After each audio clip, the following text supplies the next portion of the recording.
Channel को subscribe करें और वीडियो सबसे पहले अपने मोबाइल पर पाने के लिए बेल आइकन को दबाएं। नमस्कार, मैं हूं अनिल वर्मा। शेखर रात के 10 बजे हैं और ये समय है बिग बुलेटिन का। बिग बुलेटिन में आज हम विषय की ओर चलने से पहले आज के पैनल में शामिल गेस्ट से आपका परिचय करा दे रहे हैं। आज भारतीय जनता पार्टी से का पक्ष रखेंगे पार्टी से जुड़े डॉक्टर आलोक बिहारी शुक्ला जी। अजीत महाजन जी युवा मोर्चा के अध्यक्ष रहे हैं और आशीष बिहारी जी ये भारतीय जनता पार्टी का पक्ष रखेंगे। कांग्रेस से अनुपमा शर्मा है, महिला कांग्रेस के अध्यक्ष हैं, और वरुण त्रिपाठी हैं, युवक कांग्रेस के उपाध्यक्ष हैं। अनिल मिश्रा जी समाजवादी पार्टी का पक्ष रखेंगे। तो ये एक बड़ा पैनल जुड़ा है आज की इस डिबेट में।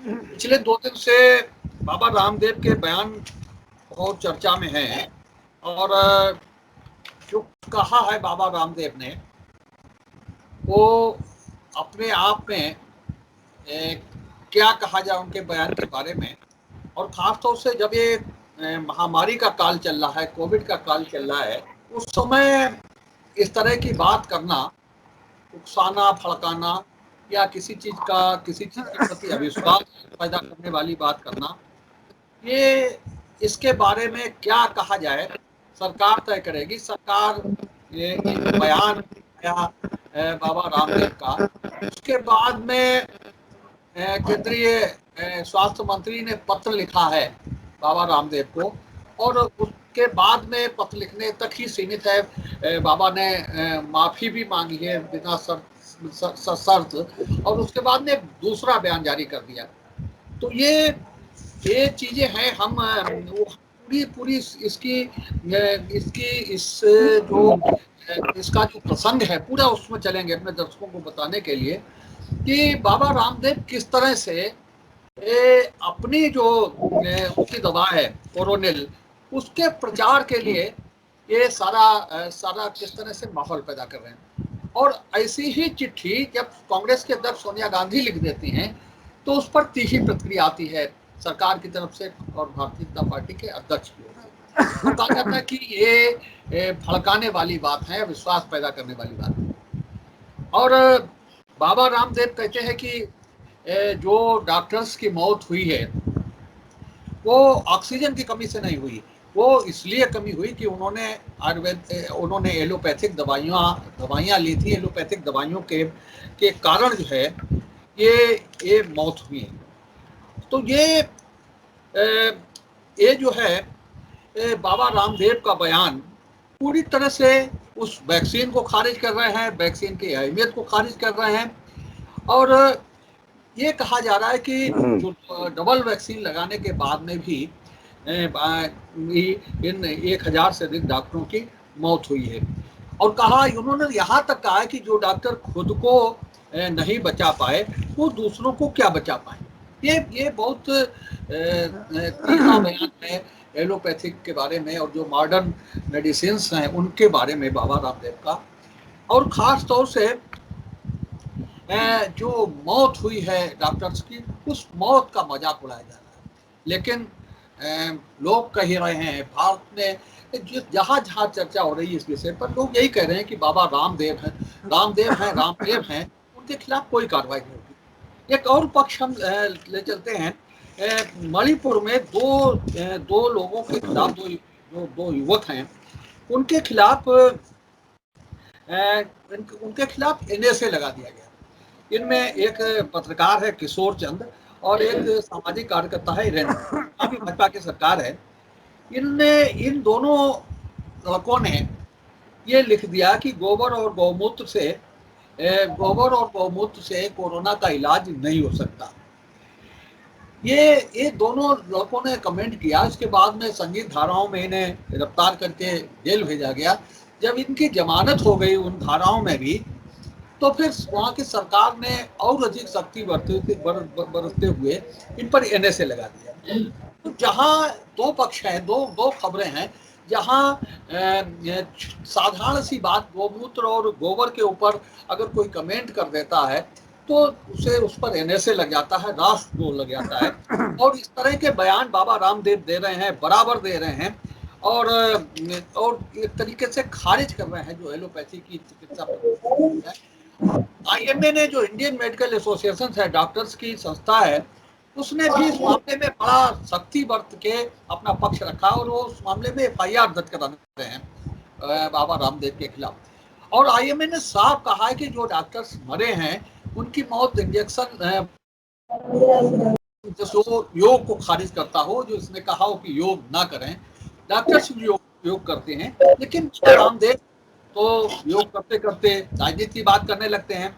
चुनाव के टाइम में वो अधिक एक्टिव हो जाते हैं, किसको वोट दें और किसको ना वोट दें ये बताने लगते हैं, कहाँ से काला धन आएगा, कहाँ जाएगा, भारत के रुपए का मूल्यांकन क्या होगा ये बताने लगते हैं। भारत भाजपा सरकार में आ जाए तो पेट्रोल की कीमत गिर जाएगी, इस तरह की बातें करने लगते हैं। और तो ये सारी चीजें हैं, और इसके बाद ही ये चर्चा उठती है, ये कारण उठता है। अनिल मिश्रा जी, आपसे ही शुरू करेंगे इस चीज आज की चर्चा को, कि जो किया है केंद्र सरकार ने बाबा रामदेव के बयान के बाद में, कि पत्र लिख दिया है स्वास्थ्य मंत्री ने, और उधर से माफीनामा हो गया है। माफी के बाद में दूसरा बयान भी बाबा ने जारी किया है, और वो साफ कह रहे हैं कि डॉक्टर्स, और उनका कहना है कि जो डॉक्टर खुद को नहीं बचा पाए वो दूसरों का इलाज क्या करेंगे। इस हद तक खंडन है आयुर्वेदिक का, और इस तरह की बात कही जा रही है। तो जो इस समय जब महामारी काल चल रहा है, तब इस तरह के बयान देकर के किस तरह की क्या संदेश देना चाहते हैं, क्या बात करना चाहते हैं, और जो सरकार कर रही है वो क्या काफी है, यही सवाल है सबसे बड़ा। सरकार ने अभी तक जो बाबा रामदेव को लेकर के बयान को लेकर के जो कार्रवाई की है, पत्र लिखा है या जो भी किया है, क्या वो काफी है अभी तक? यहीं से चर्चा यही सवाल आज की चर्चा का रहेगा। अनिल जी। शेखर जी, बाबा रामदेव के शुरू से हम आप देख रहे हैं, उनके दो स्वरूप रहे। एक तो उनका योग में एक अपने जो है वो अपने आध्यात्मिक गुरु वाला रहा, और एक दूसरा उनका बयान वीर का स्वरूप रहा। उन्होंने पूरे हिंदुस्तान में कहा काम करो, काम करने से कुछ होगा। तो काम में लग गए, बाबा ने व्यापार शुरू कर दिया। और जहां तक इसकी बात आ रही है, स्पष्ट रूप से जो है वो आजकल के इस संवेदनशील माहौल में और इस संवेदनशील विषय के ऊपर ये बिल्कुल चाहेंगे, सरकार किसी की हो, चाहे बीजेपी की हो, चाहे कांग्रेस की हो, चाहे समाजवादी पार्टी की हो, सरकार का एक धर्म होता है कि आम लोगों में, आम जनता में एक विश्वास जागृत हो, और वो विश्वास इस बात का हो कि यहाँ पे जो है वो अपने, चाहे कोई कमजोर है तो, चाहे गरीब है तो, और चाहे अमीर है और समर्थ है, सबके लिए कानून एक बराबर होगा। और निश्चित रूप से इस वक्त तक अभी जो बात की गई है उसमें साफ तौर पे बाबा रामदेव जी के साहस की झलक आ रही है। और वो कई दफे, ये तो शुरुआत में भी होता रहा, कभी रामलीला मैदान के ऊपर जाकर के अपने जो है वो अपने बयान वीर वाला हो गया, कभी दूसरों के कपड़े लेकर के भागने वाला हो गया।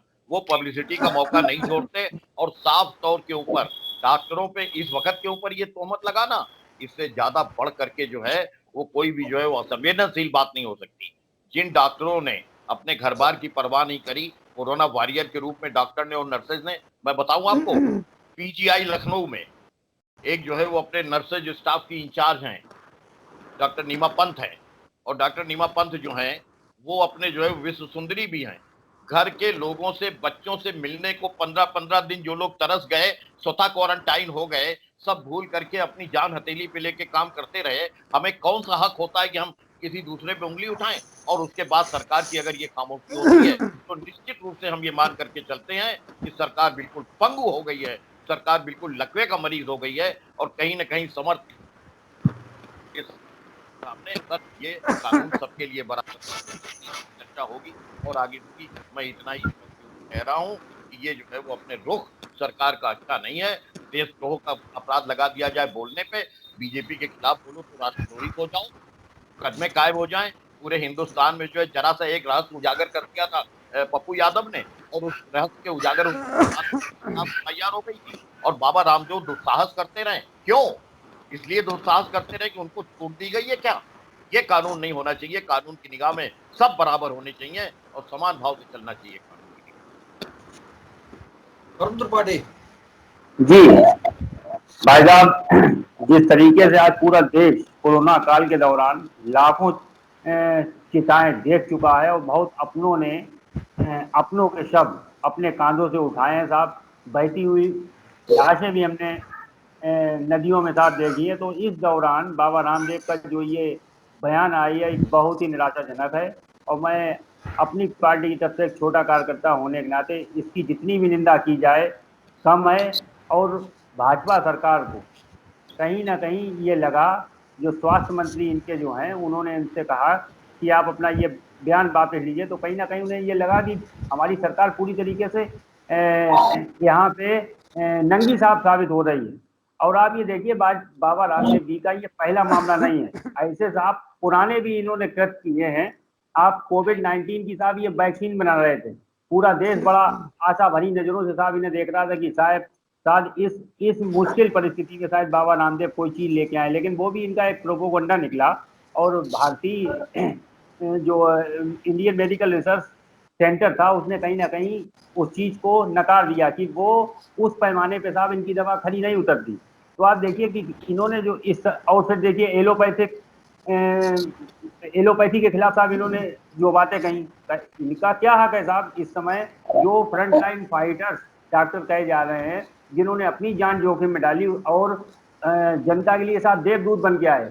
तो कहीं ना कहीं ये पूरी तरीके से ये स्टंट वाला मामला है और ये हमेशा इसी तरीके की बयानबाजी साहब करते हैं। तो इनके ऊपर तो साहब देशद्रोह का मुकदमा, जैसे मिश्रा जी ने हमारे वरिष्ठ साथी ने कहा, बिल्कुल सही है, लेकिन कहीं ना कहीं सरकार जो है इतना बड़ा हाथ डालने से बच रही है साहब, क्योंकि इन्होंने एक इंडिया टीवी रजत शर्मा जी के उसमें चैनल के माध्यम से साहब इन्होंने एक बार कहा था कि साहब 250 रुपए वाला सिलेंडर, अगर 400 रुपए वाला 2014 से पहले जो सरकार थी, तो इन्होंने कहा था कि साहब 400 वाला सिलेंडर अगर आपको 250 का मिले तो आप उस सरकार ऐसी सरकार चाहेंगे। पेट्रोल आपको 30 रुपए वाला मिले और आज तो 50 वाला मिल रहा है, ऐसी सरकार चाहेंगे। तो साहब कहीं ना कहीं ये भाजपा के एजेंट के रूप में काम कर रहे हैं। इन्हें लोगों के मरने जीने से, चिताओं से कोई मतलब नहीं। ये सिर्फ आप ये समझिए, इन्हें योग गुरु नहीं, इन्हें तो व्यापारी गुरु कहना चाहिए। कबीर जी भैया हमारे पास ना तो आवाज जुड़ पा रही है ना वो आ रही पिक्चर आ रही है, कोई चीज आ ही नहीं रही। आवाज आ रही है आपकी, बोलिए भाई। ये सवाल आज आपका सवाल जो आज ये आया है योग गुरु के ऊपर, ये हमारे हिंदुस्तान में बाबा रामदेव एक बहुत ही गैर जिम्मेदारा बयान इस समय दे दिया है, जो कि उनको नहीं देना चाहिए था। उनको समय देखना चाहिए। समय क्या है, इस समय देश की जनता में 80% मरीज जो भी कोविड-19 के हैं वो सब एक तरीका से एलोपैथी दवाई से ही फायदा पा रहे हैं। ये समय यहाँ पर ये विवाद खड़ा करने का नहीं है कि आयुर्वेद से फायदा हो रहा है या हमारे एलोपैथी से हो रहा है या होम्योपैथी से हो रहा है। ये केवल बाबा रामदेव ने जो आज अपना ये अभी बयान दिया था, तो जहाँ तक मैं समझता हूँ ये बात जो अपनी आपने कह रखी है, ये पैसा, ये केवल पैसा पैदा करने के लिए ही इस तरीके की एक बात कही गई है। उन्होंने ये नहीं सोचा कि ये इस समय देश में पीड़ित कोविड-19 मरीजों को बचाने की है या उनको भ्रमित करने की है।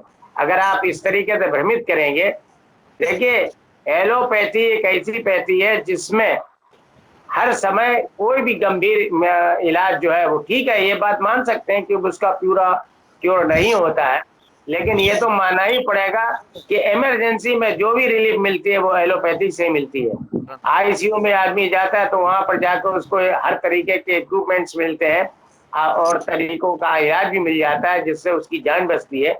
आयुर्वेद में ये तो हम मानते हैं कि आयुर्वेद से एक लंबे इलाज के द्वारा पूरी जड़ से कोई चीज का इलाज किया जा सकता है, लेकिन इस तरीके से ये बयान देकर ये उन्होंने बहुत ही गलत स्टेप अपना उठाया। और लेकिन उन्होंने उसमें स्वास्थ्य मंत्री के कहने पर खेद भी व्यक्त कर दिया। तो ये बयान देने से पहले इस बात पे भी ध्यान देना चाहिए था कि हम ये क्या बात कह रहे हैं और उसका परिणाम क्या होगा। परिणाम बहुत गंभीर होगा इसका देश की जनता के ऊपर। एक गलत संदेश जा रहा है। अजीत महाजन जी।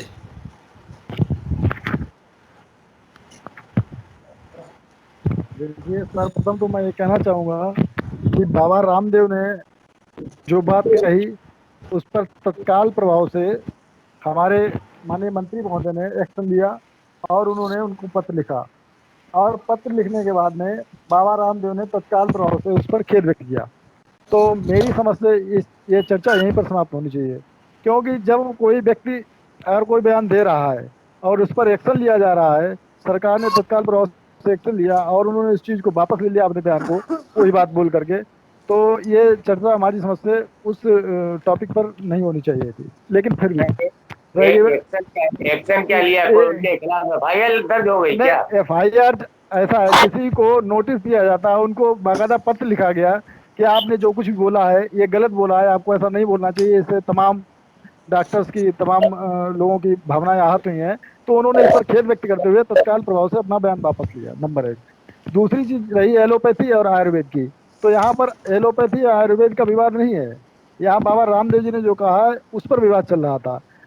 जिस तरीके से एलोपैथी है, एलोपैथी में माना कि तत्काल प्रभाव से उसका असर होता है दवाई का। यदि कोई व्यक्ति ज्यादा गंभीर रूप में बीमार है, यदि कोई ज्यादा प्रॉब्लम है, तो तत्काल प्रभाव से एलोपैथी से असर होता है। लेकिन आयुर्वेदिक दवाई एक ऐसी दवाई है जिससे अगर हम उसको बाकायदा कोर्स उसका सही तरीके से ढंग से करते हैं तो हमारी सबसे कोई भी बीमारी हो वो जड़ से समाप्त होती है। रह गई बात बाबा रामदेव के बयान की, तो मैंने अभी इसको देखा है क्योंकि मुझे जानकारी नहीं थी अभी। बाबा रामदेव ने इसमें ये भी लिखा है अपने पत्र में कि हम आधुनिक चिकित्सा विज्ञान तथा एलोपैथी के विरोधी नहीं है। वो स्वयं में बात कह रहे हैं जब उन्होंने अपना पत्र लिखा उनको। हम ये मानते हैं कि जीवन रक्षा प्रणाली तथा शल्य चिकित्सा के विज्ञान में एलोपैथी ने बहुत प्रगति की है और मानवता की सेवा की है। मेरा जो वक्तव्य कोट किया गया है वह एक कार्यकर्ता बैठक का वक्तव्य है जिसमें मैंने आए हुए व्हाट्सएप मैसेज को पढ़कर सुनाया था। उसने अगर उससे यदि किसी की भावना आहत हुई है तो मुझे खेद है। वो स्वयं खेद प्रकट कर चुके हैं, तो इसमें अब बार बार उस चीज को उछालना मेरे समझ से वो ठीक नहीं है। आशीष पाठक जी। एलोपैथिक और आयुर्वेदिक की अगर हम तुलना करें तो दोनों अपनी जगह अलग अलग हैं और दोनों ही इलाज करने का काम करते हैं। हम लोग भी जानते हैं जो एलोपैथिक का जन्म हुआ वो भी आयुर्वेदिक से जन्म हुआ है। एलोपैथिक कहीं से बन के नहीं आई है, एलोपैथिक का जन्म हुआ आयुर्वेदिक से जन्म हुआ है। आकर जो बात समाजवादी पार्टी के लोग कह रहे हैं ना कि एलोपैथिक एलोपैथिक एलोपैथिक, जो समाजवादी पार्टी और कांग्रेस के प्रवक्ता बैठे हुए हैं, कौन नहीं बोलता है, बताता है कि हम लोग सुबह काढ़ा पीते हैं। कहाँ से आया ये काढ़ा? ये आयुर्वेदिक की देन है की। और रही बाबा रामदेव की, बाबा रामदेव के खिलाफ भारतीय जनता पार्टी और भारत के सरकार ने, देश के स्वास्थ्य मंत्री ने उनके खिलाफ एक्शन लिया, तो तुरंत बाबा रामदेव माफी मांगते हैं आकर। और सब लोग जानते हैं कि बाबा रामदेव भारतीय जनता पार्टी, फिर भी भारतीय जनता पार्टी उनके खिलाफ एक्शन लेती है। लेकिन कहाँ समाजवादी पार्टी के लोग हैं जो समाजवादी पार्टी के नेता भारत माँ को दहन किए जाते हैं? कब तो कब उनके खिलाफ नोटिस दिया है? जब भोपाल में गैस कांड हो जाता है तो दिग्विजय उन लाशों पर राजनीति करते जाके कहाँ कांग्रेस पार्टी नोटिस देती है जाकर? लेकिन क्या है, लेकिन ये बात विश्वास मानिए कि इस देश की कमान भारतीय जनता पार्टी के यशस्वी प्रधानमंत्री नरेंद्र मोदी जी के हाथों में है, जो इस देश को कोरोना जैसी महामारी से इस तरीके से बचा कर लेकर आए हैं।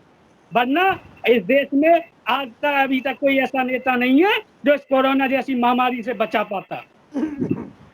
आलोक जी। हाँ शेखर भाई, हमारे दोनों साथियों ने लगभग कुछ बातें कह दी हैं।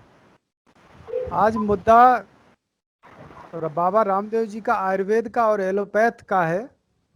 ये बात सही है कि बाबा रामदेव जी को इस समय ये बात नहीं कहनी चाहिए था, क्योंकि हमारे जो कोरोना वॉरियर्स डॉक्टर्स हैं उनकी सेवाएं बड़ी अनुकरणीय रहीं। उन्होंने अपनी जान की कीमत देकर के हमारे नागरिकों को बचाने का प्रयास किया। समय थोड़ा गलत था, लेकिन जब उन्होंने खेद व्यक्त कर दिया तो शायद अब इसकी गुंजाइश नहीं रहती है कि उन पर कौन सा मुकदमा लगाया जाए, क्या लगाया जाए। व्यक्ति ने खेद व्यक्त कर दिया, उसकी क्या भावनाएं रही, किस परिप्रेक्ष्य में कहा गया, ये तो बाबा रामदेव जी का अभी वक्तव्य महाजन जी ने पढ़ा तो उन्होंने बता दिया कि कार्यकर्ताओं का एक सम्मेलन था, उन्होंने उस संदर्भ में कोई बात कही। रही बात आयुर्वेद और एलोपैथ की, ये तो सही बात है कि जितने हम सब लोग चाहे पैनल पे बैठे हों चाहे चैनल देख रहे हों, जितने भी लोग, सुबह उठ करके शायद ज़्यादातर लोग आयुर्वेद का ही पालन करते होंगे, काढ़ा पीते होंगे और अपनी इम्यूनिटी को बूस्ट करते होंगे। उन्हें लगता होगा कि आयुर्वेद ही एक ऐसी पद्धति है जिसके माध्यम से हम अपने को मजबूत रख सकते हैं। और एलोपैथ, हम मानते हैं कि एलोपैथ की भी आवश्यकता है, लेकिन एलोपैथ को जितना बढ़ा चढ़ा करके, जो रामदेव जी का मंतव्य था वो यही था कि एलोपैथ का जो हौवा खड़ा किया गया इस देश में कि एलोपैथ ही सब समस्याओं का निदान करता है, सब बीमारियों की जड़ का निदान करता है, ऐसा हौवा खड़ा करना ये गलत है। रामदेव जी ने शायद इसी दिशा की ओर इंगित किया है, क्योंकि बहुत सारे ऐसे जो रोग हैं हमारे, तो उसमें सिर्फ हल्की सी फौरी राहत उपलब्ध कराता है एलोपैथ, समूल नष्ट नहीं करता। हमारी आयुर्वेद पद्धति में ऐसी ऐसी व्यवस्थाएं हैं, ऐसी ऐसी जड़ी बूटियां हैं जो पूरी तरीके से रोग को समूल नष्ट कर देती हैं और उन्हें कभी उस रोग की पुनरावृत्ति नहीं होती।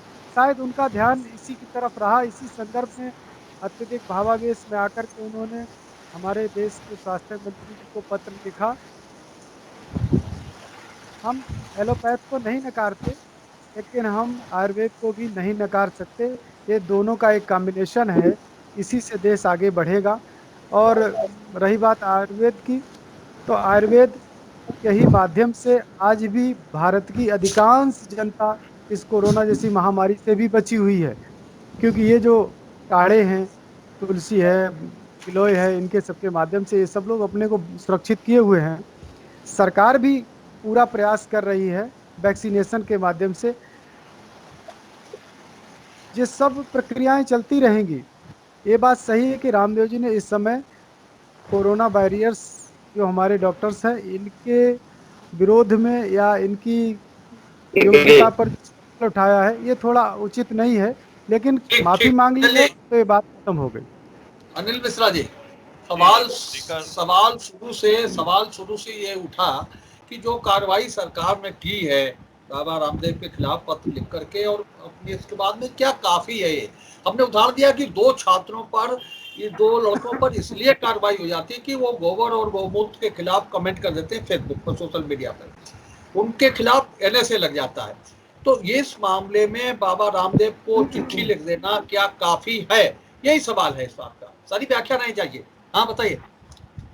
शेखर जी, सबसे पहले मैंने कहा कि ये जो है वो अपनी की गई कार्रवाई बिल्कुल नाकाफी है, और इसलिए नाकाफी है कि इतना संवेदनशील मुद्दे में किसी को कोई हक नहीं उठता है कि किसी पैथी के ऊपर बिना किसी शोध कार्य के कहीं कोई प्रतिक्रिया व्यक्त करे। एक बात। दूसरी बात मैं ये कहूंगा, हमारे भारतीय जनता पार्टी के सम्मानित सदस्य हैं अपने जो है वो अजीत महाजन जी भी हैं, आशीष बाथम हैं, डॉक्टर आलोक बिहारी जी हैं। इन लोगों को सबसे पहले तो आपको सबको धन्यवाद कि आप हमेशा जो है जब तोप मुकाबिल हो तो अखबार निकालो वाली बात कर देते हो कि आप सामने समाजवादी पार्टी को ही कोसने लगते हो। इसका मतलब ये कि आप कहीं ना कहीं हमको विकल्प मान रहे हो। बहुत बहुत धन्यवाद। दूसरी बात ये कि बहुत बढ़िया बोलते हो आशीष तुम भी। लेकिन ये चर्चा जो थी, चर्चा इस बात की थी कि एलोपैथिक डॉक्टर के खिलाफ बयान क्यों दिया गया, नंबर 1 बात। और नंबर 2 बात ये कि अगर वो बयान दिया गया तो उसके खिलाफ कार्रवाई क्यों क्या की गई, इसलिए कि जिससे कि भविष्य में इस प्रकार के संवेदनशील मुद्दे पे इस प्रकार का असंवेदनशील बयान देने की हिम्मत कोई न कर सके। एक बात रामदेव जी ने पहले कह लेने दीजिए, मैं खामोश रहा था। गलत बात है, नहीं गलत बात है। मैं शेखर जी, जब आपको अरे बात को जवाब दीजिए। आप जो बोलते हैं, मैं अखिलेश, माननीय अखिलेश यादव जी के उस बयान पर नजर डालना चाहूंगा आपकी, जो उन्होंने कहा था ये वैक्सीन भाजपा की वैक्सीन है। आप भाजपा की वैक्सीन आप बता रहे थे, वो भाजपा की वैक्सीन बताने वाले अखिलेश यादव जी सबसे पहले वैक्सीन लगवा क्या था? क्या ये देशद्रोह नहीं है? ये क्या ये देशद्रोह नहीं है? आप प्रदेश की जनता को भड़का रहे हैं, प्रदेश की जनता को आप भड़का रहे हैं। आप ये कह रहे हैं भाजपा की वैक्सीन है, आप वैक्सीन भाजपा की है। नहीं, मैं बाबा रामदेव भाजपा के एजेंट नहीं है ना, भाजपा के सदस्य है वो। मैं बता रहा हूँ माननीय अखिलेश यादव जी ने जो प्रदेश को भड़काने वाला काम किया था, और उन्होंने कहा इतिहास नहीं है ये अभी इसी तरह की बात है। उन्होंने कहा ये वैक्सीन भाजपा की वैक्सीन है, ये भाजपा की वैक्सीन बनाने वाले अखिलेश यादव के ऊपर क्या मुकदमा दर्ज नहीं होना चाहिए? आप बताइए मुझे। मैं आप लोगों से पूछ रहा हूँ, आप वो ये बात कहते हैं कि ये भारतीय जनता पार्टी की वैक्सीन है। भारतीय जनता पार्टी वैक्सीन बताने वाले सबसे पहले वैक्सीन लगवाते हैं और पूरे प्रदेश को भड़काते हैं। क्या उन पर एनएसए नहीं लगनी चाहिए? मैं सवाल कर रहा हूँ आपसे, बताइए मुझे। शेखर जी मुद्दे से हट रहे हैं। और अगर मैं एक बात और अर्ज कर दूं, अभी तक हमने माननीय नरेंद्र मोदी जी का और माननीय योगी जी का नाम नहीं लिया है। जबरदस्ती अखिलेश का नाम लेके आएंगे तो अखाड़े में उन्होंने कहा था भाजपा की वैक्सीन है, भारतीय जनता पार्टी वैक्सीन बताई थी और उसके बाद में सबसे पहले उन्होंने वैक्सीन लगवाई। अखाड़े में देखिए ना, बयान नहीं देखिए, और उसके बाद में ये क्या उन पर एनएसए नहीं लगना चाहिए? पूरे देश की जनता को, पूरे प्रदेश की जनता को आप भड़का रहे हैं ये कह करके कि ये भाजपा की वैक्सीन है। क्या उस पर भाजपा का ठप्पा लगा हुआ है? अब वैक्सीनेशन जो एलोपैथिक है और इसी के खिलाफ रामदेव ने बयान दिया। अब क्या बोलते हो?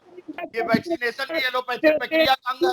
1 मिनट, वैक्सीनेशन की एलोपैथिक, अरे सुन लो यार, बोलने नहीं रामदेव दोगे के खिलाफ तत्काल प्रभाव से कार्रवाई की सरकार ने पत्र लिखा। हिंदुस्तान में दूसरे की सुनो, अपनी कहो।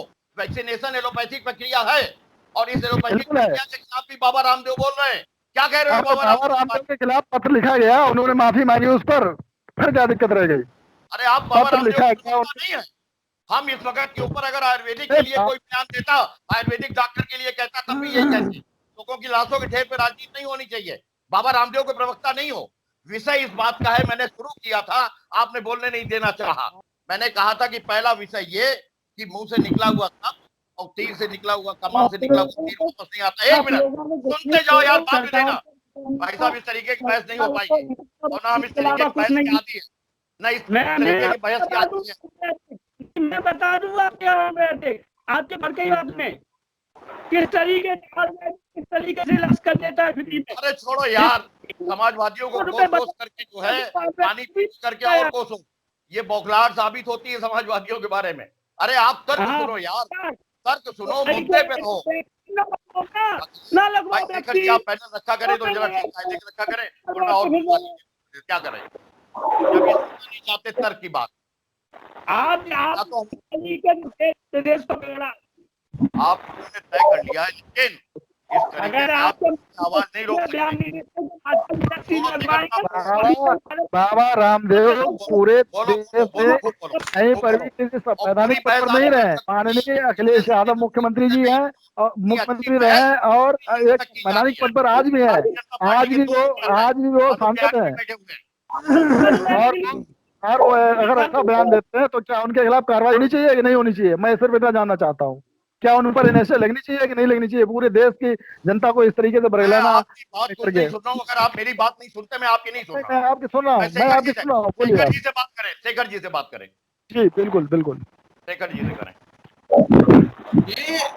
ये सबसे बड़ी बात, इतिहास भूगोल में जाने की जो परंपरा शुरू हो गई है डिबेट में, सबसे प्रमुख बात जो सवाल उठ रहा है उस पर आप बात करिए। जो कार्रवाई कर एक तरफ हमने एक पक्ष रखा आपके खिलाफ, मणिपुर में 2 छात्रों के खिलाफ कार्रवाई हो जाती है, उनके खिलाफ एनएसए लग जाता है। उनका अपराध केवल इतना है कि उन्होंने कमेंट कर दिया सोशल मीडिया में और उसके बाद में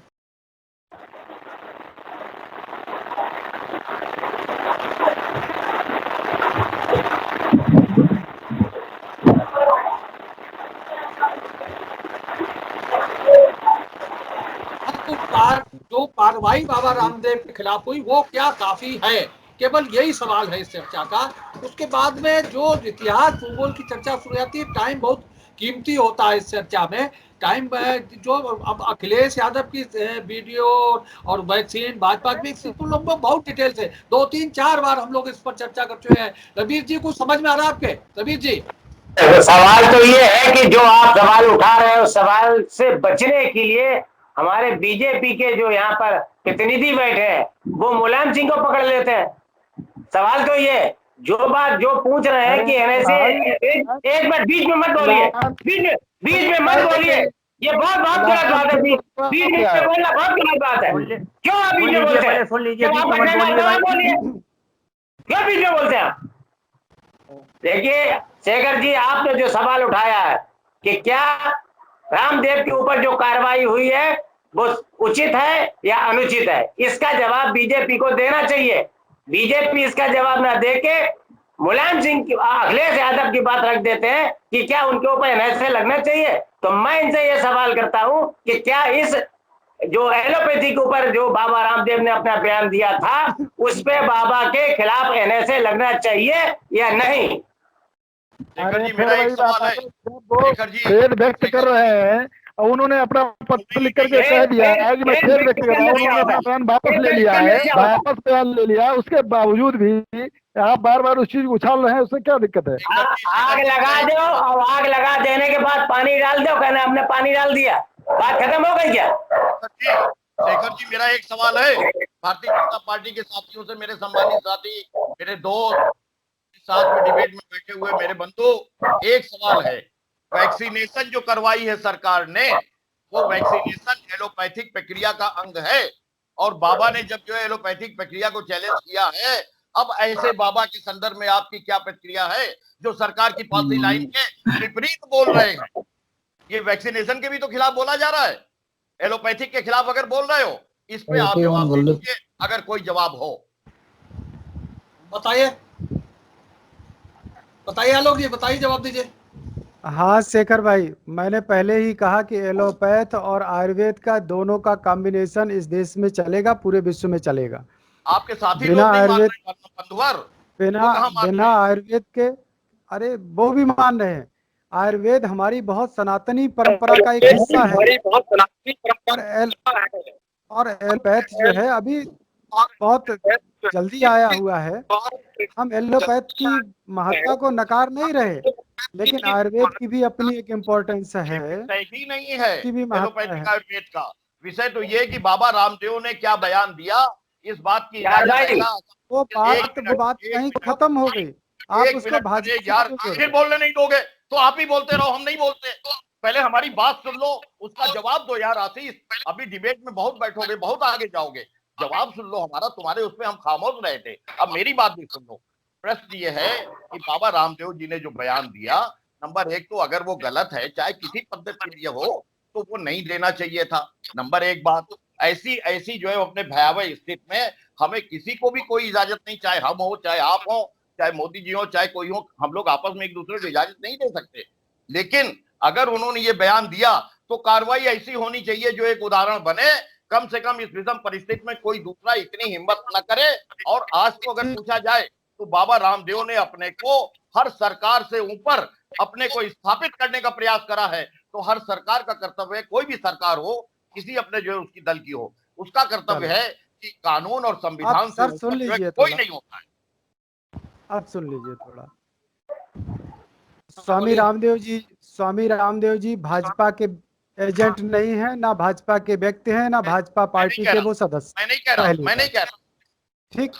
दूसरी बात, ये आपने एक बात कही, मैं इसका समर्थन करता हूं कि जो भी इस पैंडेमिक काल में अस्थिरता फैलाने का, हमारे कोरोना वॉरियर्स को दिग्भ्रमित करने का जो भी कार्य कर रहा है, उसके खिलाफ कार्रवाई होनी चाहिए।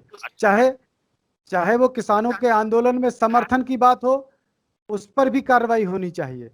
चाहे वो वैक्सीन पर शंका करने वाले लोग हों, उन पर भी कार्रवाई होनी चाहिए। ये जो भ्रम फैलाने की स्थिति है, और कहीं ना कहीं, और क्या, बहुत सारी राजनीतिक पार्टियां अपने को सुपरसीड कर रही हैं, वैक्सीन को खराब बता रहे हैं। कोई कह रहा है वैक्सीन से रीछ बालू बंदर हो जाओगे, है, आपकी प्रजनन क्षमता खत्म हो जाएगी, आपकी मृत्यु हो जाएगी। ये भी तो कहीं ना कहीं राष्ट्रद्रोह के ही दायरे में आता है। तो मेरा मानना है, पार्टी का मानना है, सरकार का मानना है हो जाएगी। आज विषय ये नहीं है।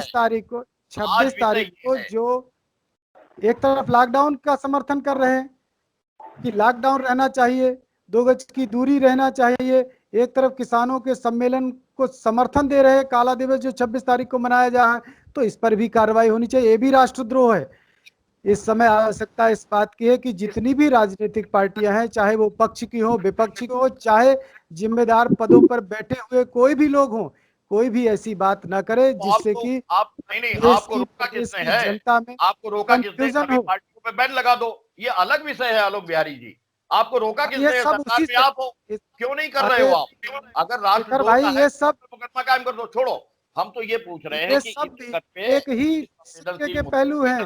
क्या करना है? आप एक और तरफ पहलू लॉकडाउन लगा रहे हैं, पहलू तो देखिए, पहलू तो जो है फिर बात का छिड़ेगी, उल्लंघन कर रहे हैं, बहुत दूर तक जाती है। समर्थन दे रहे हैं, पहलू बहुत ये है। सब क्या है? ये अस्थिरता पैदा करना, ये भी एक राष्ट्रद्रोह है इस आपत्ति काल में।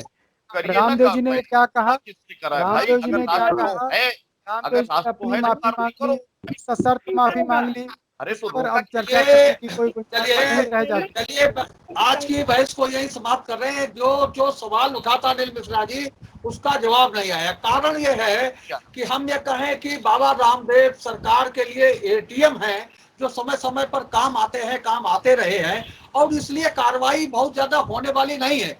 एक पत्र लिख करके पूरी लीपापोती कर दी गई है, और अब उसके बाद में भी बाबा दहाड़ रहे हैं, उनके बयान पर बयान आ रहे हैं। जो भी होगा, आईएमए उससे निपट रही है। आईएमए का रुख हमने देखा है कि आईएमए का रुख इस पूरे मामले में बहुत सख्त है। आईएमए इस मामले में एफआईआर करने जा रही है, कोर्ट के माध्यम से सुप्रीम कोर्ट जा रही, सुप्रीम कोर्ट के माध्यम से एफआईआर करने जा रही है। और निश्चित रूप से जो बयान बाबा जी ने दिया है इस समय पर, वो बिल्कुल समाज के राष्ट्र हित में नहीं है। आगे हम इस चर्चा को जारी रखेंगे अगर आवश्यक हुआ। आज की बहस को, आज की डिबेट को हम यहीं पर समाप्त कर रहे हैं। आज की बहस में भाग लेने के लिए आलोक जी का, अनिल जी का, अजीत महाजन जी का, आशीष जी का, वरुण का, अनुपमा जी का और रवि द्विवेदी का बहुत बहुत धन्यवाद। हम कल फिर मिलेंगे एक नई डिबेट को लेकर, एक नई बहस को लेकर के। तब तक के लिए इजाजत दीजिए। शुभ रात्रि। जय श्री राम। नमस्कार, मैं हूं अनिल वर्मा शेखर। उम्मीद है आपको हमारा ये एपिसोड पसंद आया होगा। आप इसे लाइक करिए, अपने दोस्तों के साथ शेयर करिए और हमारे चैनल को सब्सक्राइब करिए। यही आपसे निवेदन है। धन्यवाद।